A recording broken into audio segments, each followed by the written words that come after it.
told you not to come tonight. You embarrassed me. Wait!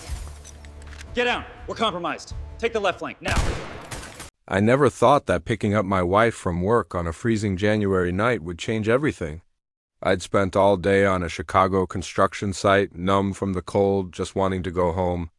But my wife, Emma, hates waiting for the bus in the freezing cold, so I decided to surprise her. I didn't expect to walk into the lobby of her company, Kellerman Pharmaceuticals, and get completely humiliated by her boss. Emma stepped out of the elevator next to Robert Blake, a man so polished he practically shined designer suit, expensive watch, the whole package. When Emma saw me, her face lit up. But Blake? He looked me up and down like I was something he'd stepped in. Then he said loud enough for everyone to hear, "Is this your husband? Does he even have a job?" "Your wife deserves better," my blood boiled. I wanted to tell him about my contracting business, the high-end renovations I'd done, the house I built with my own 2 hands, but I just took Emma's hand and walked out. She was furious for me, but his words just stuck in my head, festering. A week later, we were at a new Italian restaurant celebrating Emma's promotion of promotion Blake himself gave her. The irony was thick. Halfway through our meal, Emma froze. Blake was across the restaurant with a woman who was definitely not his wife. He saw us, smirked, and raised his glass. Emma whispered that the woman was a young staffer from the marketing department. I tried to ignore it, but fate had other plans. The restaurant doors burst open. 2 masked men with guns stormed in, screaming for everyone to get on the floor. I grabbed Emma and pulled us behind a column. People were screaming, crying. The gunmen were waving their guns around, threatening an elderly couple. And what was the great Robert Blake doing?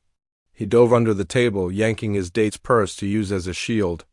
The so-called alpha boss was cowering like a child, not even trying to protect the woman he was with. Seeing him hide, seeing that old man trembling, something inside me just snapped. When one of the gunmen looked away for a second, I grabbed a heavy metal serving tray from a nearby table.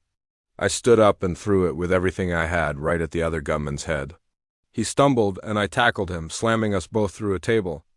I smashed his hand on the floor until the gun skittered away. The first gunman turned his weapon on me. For a second, I thought that was it. But then an off-duty detective lunged at him, and the bartender charged in with a bat. Chaos erupted, but in minutes it was over. The police arrived. I had a cut on my side, but I was alive. The detective called me brave. Reporters showed up. Emma clung to me, her eyes filled with a pride I'll never forget. By morning, I was a local hero. But then the restaurant's security footage went online. Someone edited into a split-screen video, me throwing a tray at an armed robber, and next to it, Robert Blake cowering under a table, clutching a purse. The internet went wild. Memes, articles, comments flooded in. Suits don't make the man, and this is why I date blue-collar guys. Blake's world came crashing down. He was fired, publicly and humiliatingly. His wife emailed me, thanking me for saving her nephew who worked in the kitchen, and calmly told me she was leaving him. The video didn't ruin their marriage, his cowardice did. It just showed the world who he really was. Weeks later, my business was booming. Emma got another promotion. Life was good. Then one Sunday, Blake showed up at our door. He looked broken, stripped of all his arrogance. He apologized genuinely. He said he'd lost everything and admitted he'd mocked me because he was jealous. He was jealous of my life, of a wife who believed in me, of a love built on something real. He was moving away to start over. 6 months later, we moved into a bigger house. At our housewarming party, Emma pulled me aside, put my hand on her stomach, and whispered, "We're having a baby." As I looked at the framed newspaper article on our wall, "Local Hero Stops Robbery," Emma said something I'll never forget.